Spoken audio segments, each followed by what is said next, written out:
বন্ধুরা, আমার চ্যানেলে স্বাগতম। আমরা এখন প্রাথমিক সহকারী শিক্ষক নিয়োগ পরীক্ষা 2014 সালের গণিত প্রশ্ন সমাধানটা দেখব। পরীক্ষাটা 4টি পর্যায়ে সংগঠিত হয়েছে, যার এবার আমরা দ্বিতীয় পর্যায়ের প্রশ্নের সমাধানটা দেখব। এটা হয়েছে 11/5/2018 সালে পরীক্ষাটা অনুষ্ঠিত হয়েছিল। তো যারা আমার চ্যানেলটি সাবস্ক্রাইব করেননি, সাবস্ক্রাইব করে নেবেন, কারণ আরও যেই পর্যায়গুলো আছে ওই পর্যায়গুলো এবং পরবর্তী যে প্রশ্নগুলো আছে সেগুলো চ্যানেলে দিয়ে দিব, যাতে আপনারা নোটিফিকেশনে সহজে পেতে পারেন। এক নম্বর প্রশ্ন হচ্ছে, দুটি সংখ্যার লসাগু এবং গসাগু এর গুণফল সংখ্যা দুটির কী হবে? আমরা জানি যে লসাগু এবং গসাগু ইকুয়াল হচ্ছে সংখ্যা দুটির গুণফলের সমান।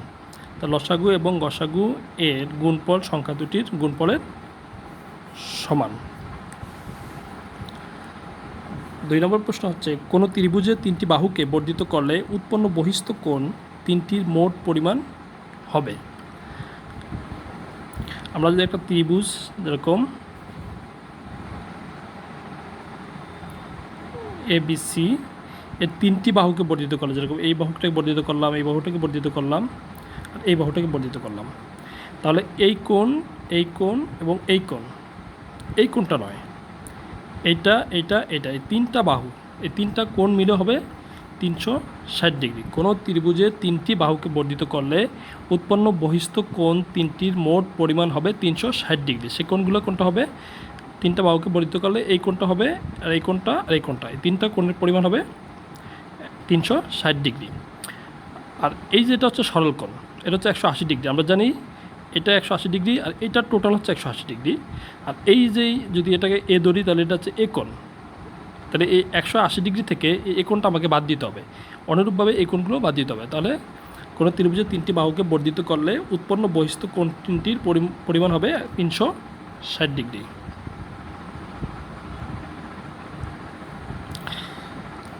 x + y = 12 এবং x - y = 8 হলে x y এর মান কত? x y, তাহলে এখানে হচ্ছে আমরা এবি সূত্রটা দিলে হয়ে যাবে। যেমন x y = এবি সূত্র, x y = x + y/2 whole square minus x - y/2 whole square. এ হচ্ছে এই সূত্রটা, এবি সূত্রটা বসালে অঙ্কটা কি হয়ে যাবে? আমরা যদি x + y এর মান 12 দেই, 2 whole square minus x - y এর মান 8 দেই, 2 স্কয়ার। এভাবে করলে এই যদি এটা করা আছে, এভাবে করলে অঙ্কটা কি হয়ে যাবে? তাহলে এটা করলে রেজাল্ট আসবে কত? 20। তাহলে এটার উত্তর হবে 20।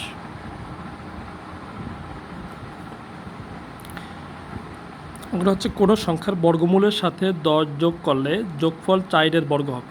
বর্গমূলের সাথে 10 যোগ করলে যোগফল 4-এর বর্গ হবে। এখানে প্রথমে আমরা দেখছি 36, 36-এর বর্গমূল হচ্ছে কি 6, 6 6 36, তার বর্গমূল হলো 6, 6-এর সাথে যদি আমরা 10 যোগ করি তাহলে হবে 16। 4-এর বর্গ কি 4 × 4 = 16, তাহলে উত্তর হবে 36। 7p² - p - 4 এর একটি উৎপাদক হবে। অঙ্কটা ভুল ছিল, যার কোনো সমাধান নেই। টাকায় 5টি মার্বেল বিক্রয় করায় 12% ক্ষতি হয়, 10% লাভ করতে হলে টাকায় কয়টি বিক্রয় করতে হবে? টাকায় 5টি মার্বেল বিক্রয় করায় 12% ক্ষতি হয়, 10% লাভ করতে হলে টাকায় কয়টি বিক্রয় করতে হবে? আমরা এখানে দেওয়া আছে 12% ক্ষতি, তা 12% ক্ষতিতে বিক্রয় মূল্য হবে কত? বিক্রয় মূল্য হবে 88 টাকা, কারণ 100 টাকা থেকে 8 টাকা বিয়োগ হবে, 88 টাকা। আবার এখানে হচ্ছে 10% লাভ করতে হলে টাকা কয়টি বিক্রয় করতে হবে? 10% লাভে বিক্রয় মূল্য হবে,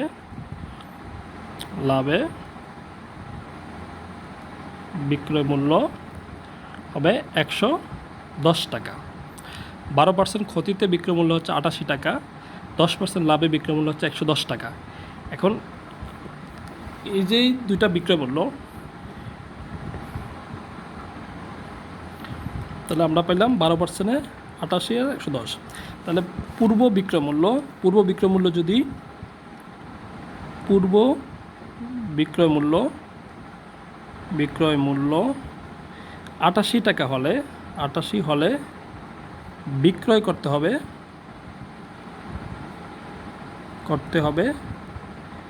110 টাকায়। পূর্ব বিক্রয় মূল্য 1 টাকা হলে বিক্রয় করতে হবে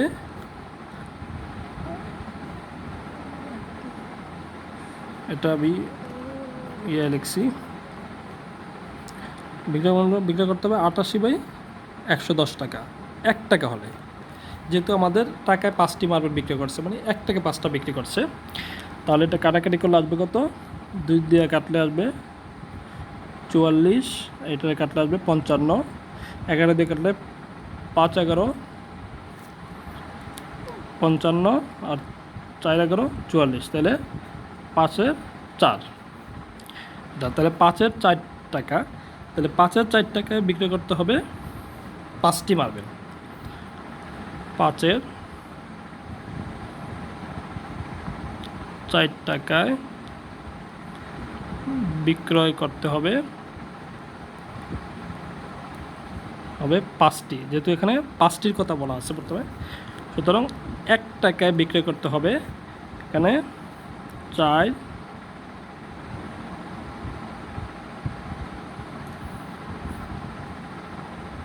এখানে 5-এর 4 বিক্রয় করতে হবে 5 5 গুণ 4, 5 5 কাটা এখন 4টি, উত্তর হবে এই 4টি, ক নাম্বারটা। তারপরে এখানে সমাধান আছে একটা, এই সমাধানটা আমার কাছে পারফেক্ট মনে হলো না, তাই এটা করে দিলাম। সেটা হচ্ছে সমস্ত 3-এর 2 এর 5-এর 1 ভাগ 9-এর 1 কত? তো এটা করা আছে এখানে, এত করে এত, একদম সহজ একটা অঙ্ক। এটা করলে উত্তর হবে 3। সর্বমোট কত সংখ্যক গাছ হলে একটি বাগানে 7 14 21 35 ও 42 সারিতে গাছ লাগালে একটিও কম বেশি হবে না, মানে একদম সমান হবে? তাহলে সেটা হচ্ছে আমরা এই সংখ্যাগুলোকে লসাগু করব। লসাগু করলে আমরা উত্তরটা পেয়ে যাব। যেমন এখানে আছে, লসাগু করার পরে 210 পাইছি, তাহলে 210 হবে এটার উত্তর। 210টি গাছ লাগাতে হবে। 9 নম্বর প্রশ্নটা হচ্ছে, একটি প্রতিযোগিতামূলক পরীক্ষায় 60% পরীক্ষার্থী পাশ করেছে, যারা পাশ করেনি তাদের 15 জন বিদেশে চলে গেল এবং 45 জন ব্যবসা শুরু করলো। কতজন পরীক্ষার্থী পরীক্ষায় অংশগ্রহণ করেছে? পাশ করেছে 60%, তাহলে যদি পরীক্ষার্থী আমরা 100% ধরি বা 100 জন ধরি, তাহলে 60% পাশ করলে ফেল করেছে 40%, আর 40% যে ফেল করেছে তারাই কিন্তু তাদেরই 15 জন বিদেশে চলে গেল, 45 জন ব্যবসা শুরু করলো। তাহলে ফেল করলো কতজন সেটা আমরা জানতে পারি এখানে, যে 15 জন আর হলো 45 জন। যেহেতু 15 জন বিদেশে গেছে আর 45 জন ব্যবসা শুরু করেছে, তাহলে ফেল করেছে 5 5 10 0 হাত আছে 1, 4 1 5 আর 1 6, 60 জন। এই 60 জন হচ্ছে ফেল করেছে। এই 60 জন যে ফেল করছে, এই 60 জন হচ্ছে কত? 40%। তাহলে 40% ইকুয়াল হলো 60 জন, অতএব 1% ইকুয়াল হলো 40-এর 60 জন, অতএব 100% ইকুয়াল 40-এর 60 গুণ 100। এই শূন্য কাটা, 4 15 60, 15 10 কত? 150। তাহলে পরীক্ষার্থী ছিল কত? 150 জন। এখানে সমাধান দেওয়া আছে, তাহলে সমাধানটা দেখা যেতে পারে। আর এটি সহজ, যে পরীক্ষার্থী ছিল 100% বা 100 জন, সেখান থেকে 60% পাস করলে 40% ফেল করছে। 40% ইকুয়াল হলো যে বিদেশ গেছে এবং 45 জন ব্যবসা শুরু করছে যারা ফেল করছে, তাহলে 40% ইকুয়াল হলো এটা 60 জন, 1% ইকুয়াল 100% ইকুয়াল এটা 150 জন। 150 জন মোট পরীক্ষার্থী ছিল।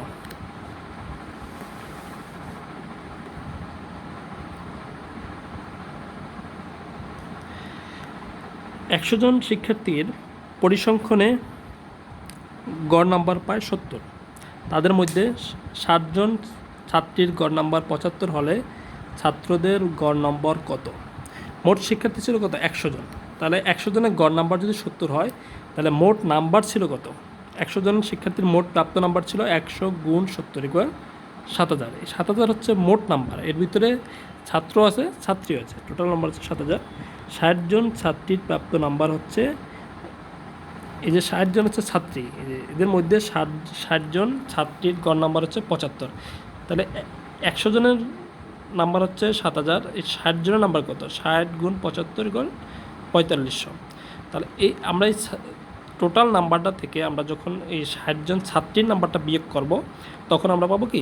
ছাত্রের প্রাপ্ত নাম্বার হচ্ছে কত? 2500। তাহলে এই যে ছাত্রর প্রাপ্ত নাম্বারটা আমরা 2500 পেলাম, এটা থেকে আমাদের বের করতে হবে ছাত্রদের নাম্বারের গড় কত। তাহলে ছাত্রদের গড় নম্বর হচ্ছে কত?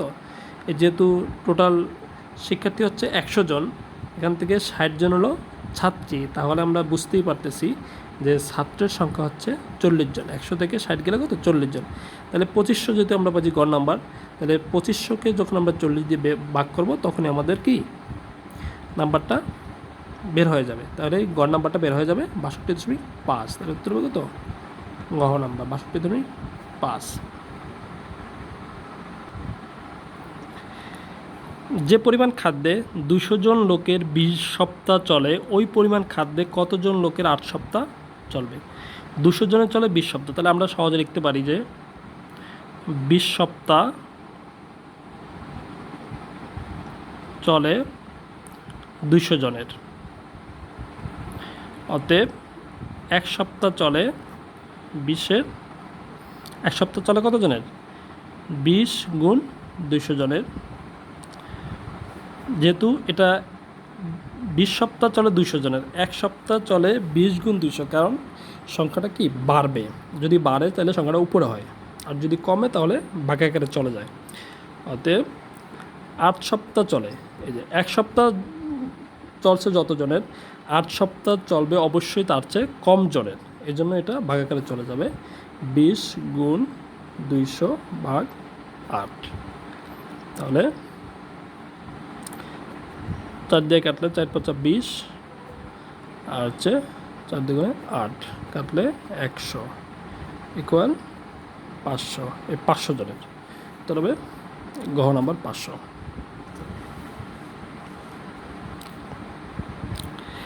একটি বাঁশের 4/1 অংশ কাদায়, 5/3 অংশ পানিতে এবং অবশিষ্ট 3 মিটার পানির উপরে আছে, বাঁশটির দৈর্ঘ্য কত? 4/1 অংশ হচ্ছে কাদায়, 5/3 অংশ হচ্ছে পানিতে, 3 মিটার হচ্ছে পানির উপরে, তাহলে বাঁশটির দৈর্ঘ্য কত? আমরা আগেই দেখি যে কাদায় এবং পানিতে কতটুকু আছে, 4/1 যোগ 5/3, তাহলে 4 × 5 = 20, 4 × 5 = 20, 5 যোগ 4 × 5 = 20, 3 × 4 = 12 ইকুয়াল 20/17। এত অংশ হচ্ছে কি কাদা এবং পানির, কাদা এবং পানিতে, তাহলে উপরে আছে কত অংশ? যখন আমরা বাঁশটা মনে করি 1 বার সম্পূর্ণ অংশ মাইনাস 20/17 ইকুয়াল 20, 20 - 17 ইকুয়াল কত? 20/3। এই 20/3 অংশ আছে কি উপরে, যেটা পানির উপরে আছে, তাহলে পানির উপরে যে অংশটা আছে সেটার হচ্ছে কত? 3 মিটার। তাহলে আমরা 20/3 হচ্ছে পানির উপরে, সেটার যেহেতু দৈর্ঘ্য হচ্ছে 3 মিটার ইকুয়াল 3, অতএব 1 মিটার ইকুয়াল 1 বার সম্পূর্ণ বাঁশটির, 1 বার সম্পূর্ণ বাঁশটির দৈর্ঘ্য হবে 20 উপরে চলে যাবে গুণ 3/3 আর 3 কাটা গেলে 20 মিটার, 20 মিটার। তাহলে সম্পূর্ণ বাঁশের দৈর্ঘ্য তো 20 মিটার। এই নিয়মটা হচ্ছে ইজিলি, এটা যেহেতু আমাদের এমসিকিউ প্রশ্ন, এভাবে সহজভাবে তাড়াতাড়ি অঙ্কটা করতে হবে। আর নতুবা এখানে বাঁশটি ক ধরে সেটাও করা যায়, একটু সময় বেশি লাগবে আর কি।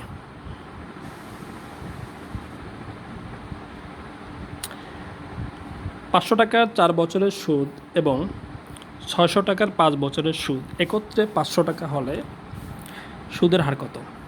500 টাকার 4 বছরের সুদ এবং 600 টাকার 5 বছরের সুদ একত্রে 500 টাকা হলে সুদের হার কত? অঙ্কটা এখানে করা দেওয়া আছে। এই নিয়ম ছাড়া অঙ্কটা সুদের হারকে % ধরে অঙ্কটা করতে পারি, সেটা হচ্ছে আমি অন্যটা খাতা করে দিচ্ছি। আমরা যদি সুদের হার ধরি R%,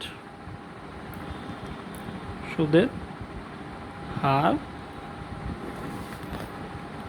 হচ্ছে R% ধরে যদি অঙ্কটা করি তাহলে আমাদের দাঁড়াবে কি, আমরা জানি যে অঙ্ক সরল সুদের ক্ষেত্রে হচ্ছে I = P/R, যেখানে I হচ্ছে সুদ, P হচ্ছে মূলধন, N হচ্ছে সময়, আর হচ্ছে হার। তাহলে এখানে প্রথম ক্ষেত্রে আমাদের 500 টাকা মানে প্রিন্সিপাল মানে মূলধন হচ্ছে 500 টাকা, 500 টাকা, সময় হচ্ছে প্রথম 4 বছর, আর এখানে সুদের হার আমরা ধরছি কত R%, উভয়ের ক্ষেত্রে R% হবে কারণ সুদের হারটা বের করতে বলছে। তাহলে 100 R, এই শূন্য শূন্য কাটা, 4 5 20, তাহলে এখানে আমরা পেলাম 20 R। এই 20 Rটা পেলাম কি, এটা হচ্ছে সুদ। এটা হচ্ছে প্রথম ক্ষেত্রে। অনুরূপভাবে আমরা যখন আবার দ্বিতীয় ক্ষেত্রে এটাকে করব তখন হচ্ছে এই একইভাবে I = P/R। এখানে মূলধনটা একটু চেঞ্জ হয়েছে, এখানে হচ্ছে 600 টাকা, মূলধন যদি 600 টাকা, আর সময়টাও হচ্ছে ওখানে ছিল 4 বছর, এখানে হচ্ছে 5 বছর, আর সুদের হার একই R%, আর 100, এই শূন্য কাটা, 5 6 30, তাহলে এখানে আমরা পেলাম 30 R। তাহলে মোট সুদ কত, মোট সুদ হচ্ছে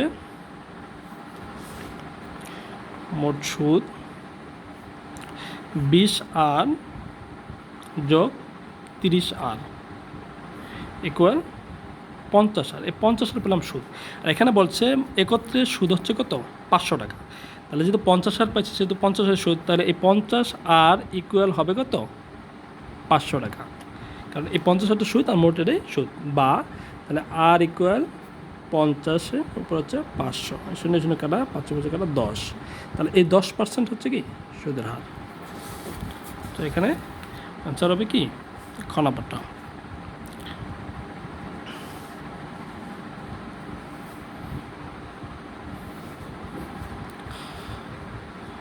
চোদ্দো নম্বর যেটা আছে 0.001 বাই 0.1 গুণ 0.1 ইকুয়াল কত, অঙ্কটা আমরা কীভাবে করব, অঙ্কটা আমরা সাধারণত এটা করে দেওয়া আছে, যদিও আমরা এই 0.1 গুণ 0.1 এটাকে নিচেরটাকে আমরা প্রথমে গুণ করতে পারি। যেটা গুণ করলে কি হবে, আমরা জানি যে দশমিকের পরে যদি কোনো সংখ্যা থাকে সেটাকে গুণ করতে হলে যেই কটা সংখ্যা হয় দশমিক পরে সেই কটা সংখ্যাই থাকবে, কারণ দশমিক পরে সংখ্যা হচ্ছে 2টা, একক 1, তাহলে 0.01 হবে। এটাকে আমরা যখন নিচেরটা গুণ করবো তাহলে 0.01 হবে, কারণ দশমিকের পরে 2টা সংখ্যা থাকবে, উপরটা হচ্ছে কত 0.001। এখন এটা যেহেতু 3 সংখ্যা, এখানে হচ্ছে কত 0.01, তাহলে এই 3 সংখ্যা কাটলে কিন্তু আমাদের অ্যান্সারটা কিন্তু দাঁড়ায় যাবে 0.1। এখন কীভাবে এটা দাঁড়াইছে সেটা যদি আমরা বের করতে চাই তাহলে আমরা এটা থেকে একটু ডিপলি করি। সেটা হচ্ছে এখানে দশমিকের জন্য যদি আমরা একটা 1 ধরি, আর 3টা শূন্য সংখ্যার জন্য 3টা শূন্য, সরি হ্যাঁ ঠিক আছে, শূন্যের উপরে কত 1। অনুরূপভাবে নিচের দশমিকের জন্য উপরে আমরা একটা 1 ধরলাম, আর 2টা সংখ্যার জন্য 2টা শূন্য, আমরা দশমিকটা তুলে ফেললাম। যেহেতু দশমিকটা তুলে ফেললাম সেহেতু এখন এই শূন্য কাটা, এই শূন্য কাটা, এই শূন্য কাটা, এই শূন্য কাটা, তাহলে সংখ্যাটা দাঁড়ালো 1/10। তাহলে এই যে আমরা লিখলাম যে 0.1 যা, আর 1/10 তা একই সংখ্যা, এটা অনুযায়ী আমরা লিখতে পারি 0.1, এটা লিখতে পারি। তাহলে উত্তর হবে কোনটা, এটা। 7,500 টাকা 1:2, 1:3, 1:4, 1:5 অনুপাতে ভাগ করলে বৃহত্তম ও ক্ষুদ্রতম অংশের পার্থক্য হবে। একটা ইম্পর্ট্যান্ট অঙ্ক, এটা আমরা যদি করি তাহলে এভাবে করা যায়, কিন্তু এর চেয়ে ইজিলি করা যায়। সেটা হচ্ছে আমরা প্রথমে অনুপাতের যোগফলগুলো বের করব। 5 আর 4 হচ্ছে 5 আর 4 8, 9 10 11 12 13, 5 আর 4 হচ্ছে 9 10 11 12 13 14 15, আমরা এগুলোর যোগফল পাই কত 15। তো যোগফল 15 পাইলে আমরা 75, এটা হচ্ছে 7,500, মোট হচ্ছে 7,500কে যদি 15 দিয়ে কাটা দেয় তাহলে কত 5 15 75, তাহলে 500। এই 500 পাইলে আমরা কি 1 ইকুয়াল 500, যে 1 ইকুয়াল 500, 1 ইকুয়াল 500 পাইলাম। তাহলে আমাদের বলছে বৃহত্তম ও ক্ষুদ্রতম অংশের পার্থক্য কত। তাহলে এই ক্ষুদ্রতম হচ্ছে 1 আর বৃহত্তম হচ্ছে 5, মানে এটা ক্ষুদ্রতম হলো 1 অংশ, বৃহত্তম হলো 5 অংশ। তাহলে 1 এবং 5-এর পার্থক্য কত, 4, তাহলে 4 অংশ পার্থক্য হলো 4 অংশ।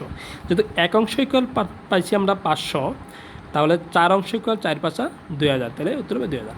এই আবার যদি আমরা ওইভাবে করতে যাই তাহলে হচ্ছে 1 অংশ ইকুয়াল পাইছি 500, আর এখানে 5 অংশ ইকুয়াল 5 5 2500, তাহলে 2500 থেকে যদি আমরা 500 বিয়োগ দিই সেই 2000ই হবে। আচ্ছা,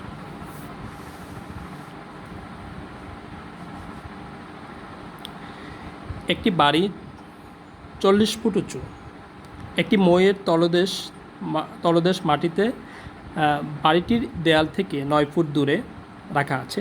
উপরে মইটি বাড়িটির ছাদ ছুঁয়ে আছে। মইটি কত ফুট লম্বা? এটা সহজ একটা অঙ্ক। এখানে যদি দেওয়া আছে অঙ্কটা, কিন্তু আমি একটু সহজভাবে করে দিচ্ছি। মনে করি একটা বাড়ি, সেটা হচ্ছে এই বাড়ি এ বি হচ্ছে একটা বাড়ি, সেটার 40 ফুট হচ্ছে উঁচু, বাড়িটার উঁচু হচ্ছে 40 ফুট। আর এটা হচ্ছে ভূমি। বলেছে একটি মইয়ের তলদেশ মাটিতে বাড়িটির দেয়াল থেকে 9 ফুট দূরে, বাড়িটির দেয়াল থেকে এই যে 9 ফুট দূরে, এটা হচ্ছে 9 ফুট দূরে বাড়ি স্পর্শ করছে। কোথা থেকে? দেয়াল থেকে 9 ফুট দূরে রাখা আছে। উপরে মইটি বাড়িটির ছাদ ছুঁয়ে আছে, বাড়িটির ছাদ ছুঁয়ে আছে। তাহলে এখান থেকে মইটি এই পর্যন্ত। তাহলে এটা আমরা দেখতে পাচ্ছি একটা সমকোণী ত্রিভুজের মতো হয়ে গেছে, তাই না? তো সমকোণী ত্রিভুজের মতো যেহেতু হয়ে গেছে, তাহলে এটা পিথাগোরাসের সূত্র চলে আসছে যে এটা হচ্ছে অতিভুজ। তাহলে এটা অতিভুজ, এটা হচ্ছে লম্ব, এটা হচ্ছে ভূমি। তাহলে আমরা জানি যে পিথাগোরাসের সূত্র হচ্ছে অতিভুজ স্কোয়ার ইকুয়াল লম্ব স্কোয়ার যোগ ভূমি স্কোয়ার। তাহলে আমরা অনুরূপভাবে যদি আমরা করি যে এখান থেকে আমরা করে দিই যে অতিভুজ স্কোয়ার দিলাম ইকুয়াল, এখানে লম্ব স্কোয়ার আমরা 40 স্কোয়ার দিলাম যোগ ভূমি স্কোয়ার হলো 9, ভূমি হলো 9, তাহলে আমরা 9 স্কোয়ার দিলাম। তাহলে এই 40 স্কোয়ার, 40-এর যদি আমরা স্কোয়ারটা করলে হবে 400 না, সরি, এটা করা হবে 1600 যোগ 9 হলো 9 9 81, তাহলে হবে 1681। এই 1681 যখন অতিভুজ স্কোয়ার আছে, যখন এটাকে আমরা বর্গ করব, অতিভুজ ইকুয়াল বর্গ 1681 ইকুয়াল আসবে হচ্ছে 41। এই 41 হবে কি, এটা মইটার দৈর্ঘ্য। তাহলে এই ঘ নম্বর হবে অ্যান্সার।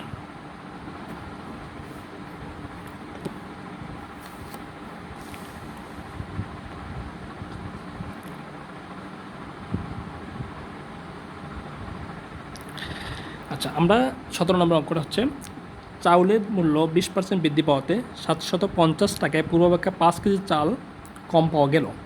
1 কেজি চালের পূর্বমূল্য কত? 20% বৃদ্ধি পাওয়াতে 750 টাকায় পূর্বাপেক্ষা 5 কেজি চাল কম পাওয়া গেল। 1 কেজি চালের পূর্বমূল্য কত? আমরা 20% বাড়ছে, তাহলে 20% বৃদ্ধিতে বর্তমান দাম হবে কত? 120 টাকা। যদি পূর্বমূল্য 100 টাকা, বর্তমান হবে 120 টাকা। তাহলে এটা এখানে করা আছে যে বর্তমান মূল্য যদি 120 টাকা হলে পূর্বমূল্য 100 টাকা, 1 টাকা হলে এত, 750 টাকা হলে এত। তাহলে 750 টাকা হলে পূর্বমূল্য হবে কত? 625 টাকা। তাহলে এই যে পুরোমূল্য 625 টাকা আর হলো 750 টাকা, এখানে মাইনাস করলে থাকে কত? 125 টাকা। 750 টাকা থেকে 625 টাকা বাদ দিলে তাহলে 125 টাকা। এই 125 টাকা যে বের হয়েছে, এই 125 টাকা হচ্ছে 5 কেজি চালের দাম। 125 টাকা হচ্ছে 5 কেজি চালের দাম। তাহলে সুতরাং প্রতি কেজি চালের দাম 125/5 দিলে 25 টাকা। অতএব 1 কেজি চালের দাম কত? 25 টাকা। একটি কলম ও বইয়ের মূল্য একত্রে 95 টাকা। কলমের মূল্য 15 টাকা বেশি এবং বইটির মূল্য 14 টাকা কম হলে বইটির মূল্যের দ্বিগুণ হতো। বইটির মূল্য কত? এটা সহজ একটা অঙ্ক। এখানে করা আছে, সমাধানটা এইভাবে করলে সুবিধা হবে। বইটির মূল্য ক টাকা? ধরে নিচ্ছে, যেহেতু কলম ও বইয়ের মূল্য 95 টাকা, আর বের করতে বলছে বইটির মূল্য কী। আমরা যেটা সাধারণত বের করতে বলে আমরা সেটা ধরলেই সহজে অঙ্কটা আমরা মানটা ভালো পাই।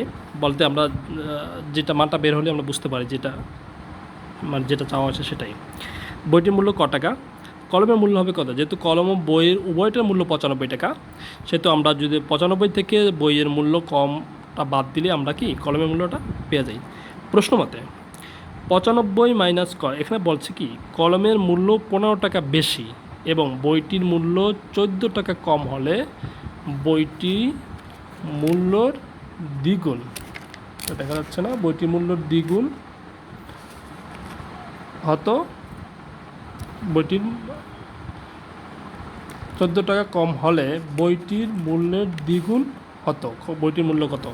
তাহলে এখানে অনুরূপভাবে 95 মাইনাস ক প্লাস যোগ 15 ইকুয়াল, যেহেতু দ্বিগুণ হতো তাহলে বইটির মূল্য থেকে 14 টাকা বইটির মূল্য থেকে যখন 14 টাকা বিয়োগ দিব, যেহেতু কম হতো বলছে 14 টাকা বিয়োগ দিলে এটা দ্বিগুণ হবে, তাহলে এটা সমান হবে, তাই করলে 46 টাকা আসবে।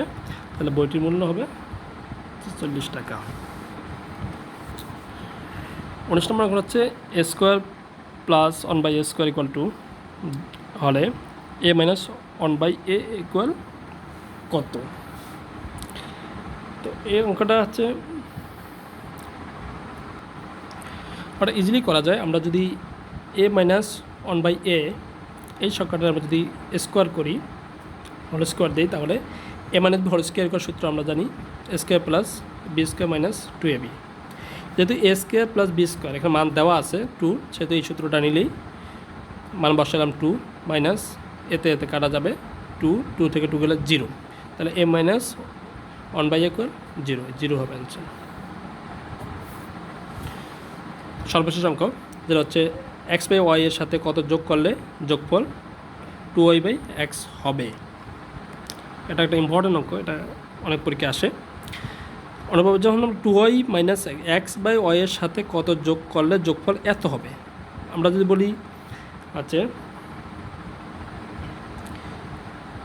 3-এর সাথে কত যোগ করলে যোগফল 5 হবে, 3-এর সাথে কত যোগ করলে 5 হবে, তাহলে 5 থেকে আমরা যদি 3 বিয়োগ দিই তাহলে কি আমরা সংখ্যাটা বের হয়ে যায় 2, তাহলে 3-এর সাথে 2 যোগ করলে যোগফল 5 হবে। অনুরূপ এটাও সেরকম একই রকম, যেমন 5xy এর সাথে কত যোগ করলে যোগফল এত হবে, তাহলে আমরা এই যে সংখ্যাটা এটা থেকে আমরা যখন এটা বিয়োগ করবো তাহলে সংখ্যাটা বের হয়ে যাবে, যে বের হয়ে গেছে, তাহলে সংখ্যাটা হচ্ছে 2y² মাইনাস x² xy। এটা এই হচ্ছে 20টা অঙ্ক। এটা হচ্ছে যেই 2018 সালের প্রাইমারি স্কুলের যে নিয়োগ পরীক্ষাটা হয়েছিল সেটার দ্বিতীয় পর্যায়ের গণিত সমাধান। আরও 3টা পর্যায়ের আছে, মোট 4টে পর্যায়ে গণিত সমাধানগুলো আমি চ্যানেলে দিয়ে দেবো। অনুগ্রহ করে চ্যানেলটি যদি সাবস্ক্রাইব করেন তাহলে পরবর্তীতে আপনারা নোটিফিকেশনে সহজে পেয়ে যাবেন। ওকে, ধন্যবাদ সবাই।